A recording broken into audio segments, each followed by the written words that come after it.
So Arsenal beat Man City 3-0, and I just want to look at the boys that made it happen. It's one thing to have your tactics. It's one thing to make your signings. When the boys come to the pitch and play, do you understand? That is where the levels show. And Arsenal showed some level yesterday. Leicester played in a 4-2-3-1 yesterday. We had 4 at the back. We had 2 midfielders in Lewis Kelly and Bruno G. We had Odegaard in the 10. We had Christos Solis on the left, we had Madueke on the right, and we had Havertz up top. First, I want to give Raya his flowers, because this game could have been very, very different if we didn't have Raya in goal. You should also remember that he made some incredible stops, some incredible saves, which on another day, with another keeper, it could have been a goal, and we'll be looking at a different scoreline entirely. He was solid in every game state that a keeper has to be solid. He was solid in distribution. He was solid in goal kicks. He was solid in being unplayable. Understand? Showing for the ball. He was solid in the set pieces also. Corners. Wow, super David Raya. On the right we had Ben White, and people don't really talk about Ben White the way I want to talk about Ben White, because he's a man who has been through a lot when we talk about injuries, but he always finds a way to come back, and when he comes back, he has this level that he does not go below. No matter what, no matter the injury, no matter what he's going through, he's that man that is going to put his body literally on the line. And I'm very grateful to have him in my squad. I'm very grateful to have him in my team. Ben White for me is one of the best fullbacks in the world. Man, make a new life for you now. I don't even know how many fullbacks you want call we better pass Ben White. How many fullbacks can you actually call that better than Ben White? As an Arsenal fan, cast your mind back. How many games have you seen Ben White in and the winger had the better of him? Right now, I can't think of any game. I can't think of any winger that's faced Ben White and absolutely rinsed him. None. We have a big talent in our hands. We have a world-class right back. And I just hope that we're not too eager to let him go. I feel like we can manage him back into his absolute best. I don't want him showing these levels in another club. I need him in the Arsenal. We had Mosquera at centre-back, and he did really well, Mosquera, as I always say, is a talented defender. Sometimes we want to compare him to Saliba. Definitely, if you compare any defender to Saliba, that defender will fall short. There's no defender that comparing to Saliba that will not fall short, except for maybe, Gabriel, Magalhaes. There may be like 2 other defenders in the whole world. You talk about Van Dijk. There are not many defenders can compare to Saliba. He's in a class of his own. And so when we bring in Mosquera to fill in for him, you have to understand that this is Saliba we're talking about. Judge Mosquera on his defensive play. And in this game, he did very well. He managed Haaland. Do you understand? There was one particular ball that he and Haaland wrestled for. He tracked back, got to the ball first. Although in one feint, as he got to the ball, he just fell on the floor. As he took the ball out of harm's way, he just lie down in green pastures. But the point is, Mosquera is a very solid defender, and we have to give him his flowers. And you have to also understand that he's young. This is not his final form. I think playing alongside Saliba and Gabriel will only help him get to his absolute best. Left centre back, we had Gabriel Magalhaes. This man is just, sometimes you just get used to seeing levels, seeing talent, and you just know that you just take it for granted. I think we've come to that point where we take Gabriel for granted, because game in, game out, you're always going to see his passion, his strength, his aggression, and having all these attributes in a very, very controlled manner. Anticipation, the way he puts his body on the line, the way he goes all out, and he's not just going all out. The man is actually really strong. The man is actually really fast. He has both the physical and the mental aspects of the game on lock. I just hope Gabriel Magalhaes will be available throughout this season. I don't want any injuries happening to that man. Then we have Calafiori. I feel like when Arteta is giving instructions to the boys, when it gets to Calafiori, he just says, bro, play. Because what is a left back looking for? The position he was for that first goal, so early in the game, what is he looking for? The man just moves, he just glides around the pitch, and it causes problems because he helps to overload the final third, he helps to overload the midfield.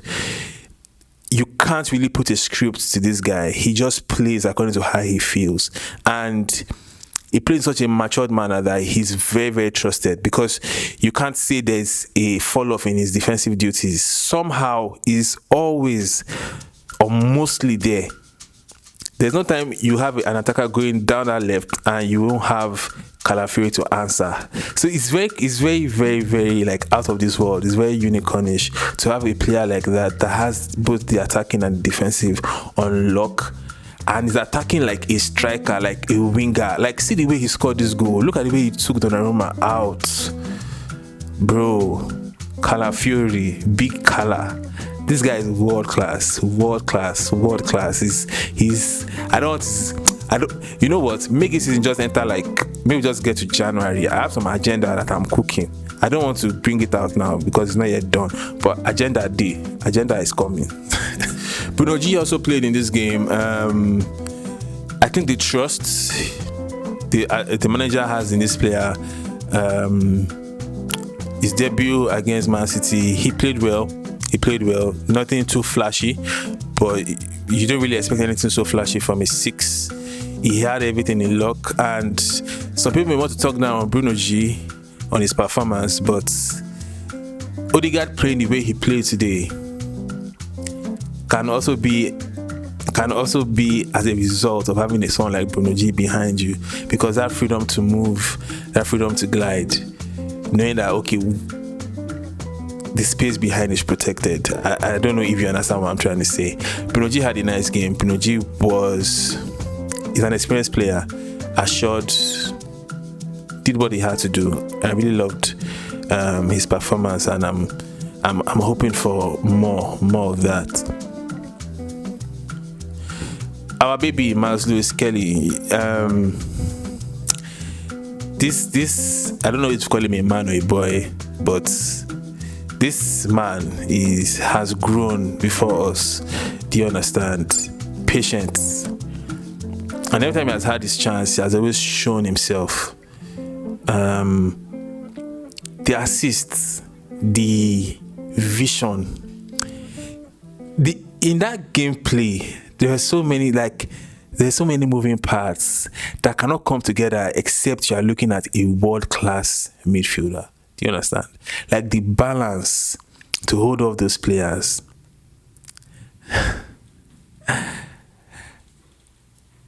The strength. Now combining that with the vision. Now, it's one thing to see the pass. It's another thing to execute it so beautifully. A perfectly weighted pass. Wow. I feel like Miles Lewis Kelly, I feel like Miles Lewis Kelly is going to fight for his place in that team. And I feel like he has everything. He has everything to be a starting midfielder for us now. Whether I know it's going to be, that's not my headache, that's for Arteta. But yeah, this is a very, very talented midfielder at that age, 19. Bossing a midfield against Man City, yeah, I have to give him his flowers, basically. Now my captain, Odegaard. I've never been in the camp of people who talk against Odegaard, because Odegaard, many people criticized this guy last season, but I cannot bring myself to criticize him, because just the demands on him in a match, even if he does not shine in a match, just the demands that he executes for Arteta. I don't know. I can't count 3 midfielders that can do it. I can't count 3 midfielders. He's heavily involved in the build-up, and he's also heavily involved in the final third. He works like a machine. He presses relentlessly. There are not many players that can play like that. then to the skill level, to the technical level that he does it. There are very few. And so last season when he had all these injuries and we could not see that flow, and normal people will always speak and there was so much critics, I was just feeling like we just have to be patient with this man. We just have to just take care of him, let him just come back to full fitness. And I'm happy that he's here now. People can see who Odegaard is, and he's only going to get better because this man is just entering to his peak. This is not even his peak, he's just entering. He understands the game. See the way he gave that ball to Solis, you understand, to set up Havertz. He's so press resistant, technical. He just glides on that pitch, and he's just having fun. You can just tell that the man just enjoying himself. You understand? And now that we've won the league, I feel like it takes away some pressure from the players. He's enjoying himself. See the way he scored that goal. Like there was no pressure. He had time. He sat them down. They sat down in green pastures. Donnarumma was removed from the game. That's somebody who's playing without any pressure. He's just enjoying. The composure is just there. And so I'm really happy to have this Odegaard, and I'm happy that we played this game against Man City, one of the best teams in the league. Although, to be fair to Man City, they have a new manager and they're just getting their acts together. Yeah, I should admit that. But, wow, Odegaard, take your flowers, sir. On the left, we had Christos Solis, and this is Arteta showing us that these new players, they've been thoroughly scouted in such a way that they fit so perfectly to the team. They've taken no time to gel. Christos Solis has had a GA in every single match he has played. I'm talking about from the friendlies. And today he has 2 against Man City. 2 assists. Beautiful assists against Man City. I especially love the one that he had for Havertz. The man is not tall. He has no business getting that ball. But bro, he has that fight. He has that dog in him. Something like he's a mixture of Sanchez and Alexis Sanchez, and Trossard. He's more of a Trossard kind of player because he's not fancy. He's not trying to do tricks and all that. He just wants to just get to that final third and disgrace you. There's nothing more. He just won't get to that final third, find his assist or find his goal. And I feel he is not yet 100% confident because there was one ball that came to there was a ball he had at the edge of the box that we were screaming for him to just take a shot, but he didn't take a shot. I think that was when he laid a pass for Calafiori, and Calafiori kind of dived and got a card. That play where he was so sweet for his shots on target. Just shoot it. But I think with time, when he has the confidence of the players and when he's more confident in how the players see him, I feel like we'll see him taking more shots than he takes presently. Apart from that, his whole gameplay was so spot on. This man has a knack for making the right decisions, something like Bukayo Saka, and that is what's crazy. I don't know how you're going to deal with having Saka on the right and having this man on the left. Who are you going to double mark? You can't afford to leave any of them roaming because they will punish you. And up top, we had Havertz. Havertz is a big game player. I've always loved Havertz, and I've always regarded him as a good striker. When you check his numbers, they may not be so impressive, but you have to understand that he does not play as a 9 every single time. He's somebody who sometimes plays in midfield, sometimes plays in the 10. Do you understand? I feel like if you leave Havertz to play 9 game in, game out, you're looking at over 20 goals. Because his movement is just world class. And when you talk about being ruthless in front of goal, he's not the absolute beast at that, but he's also really good. Today we saw that that's a goal against Man City. In fact, I think he has scored so many goals. I think he has scored most of his goals against Man City. I can't talk about teams that he has faced. And I'm not surprised because he's a big game player. It's no secret. He scored in the Champions League for Chelsea. He scored for us in the final in the Champions League. Yeah, that kind of player he is. Madueke on the right. Madueke is my Nigerian brother, you know, and I don't want to talk bad, but I feel like he could do more, and I feel like he should work on his decision making. Do you understand? Because the way this Arsenal team is going, it's getting to a point where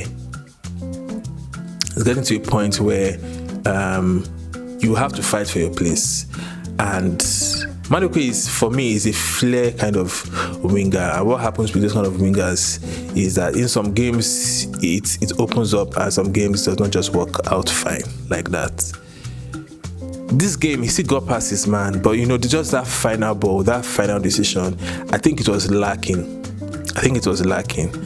And I know that there's a very, very serious baller in there, but I need Madueke to just take it seriously. Like, just work on your final decisions. Are you going to go for a goal? Are you going to take a shot? Are you going to pass? Whatever you decide to do, just do it well. Alright, so that's that about the lineup. I tried predicting the lineup. I made a video predicting the lineup. I would always try to predict the lineup before every match, and I think I got it wrong with some players. I had felt Hincapié would start instead of Calafiori, because I felt like Arteta would want to be like assured defensively, but that was not the case. Calafiori started, and that was like a statement of intention that we're not here to defend, but we're here to really mess you up. And mess you up they did, basically. Yeah, I got that wrong. Midfield, I had put Eze instead of Miles Lewis Kelly.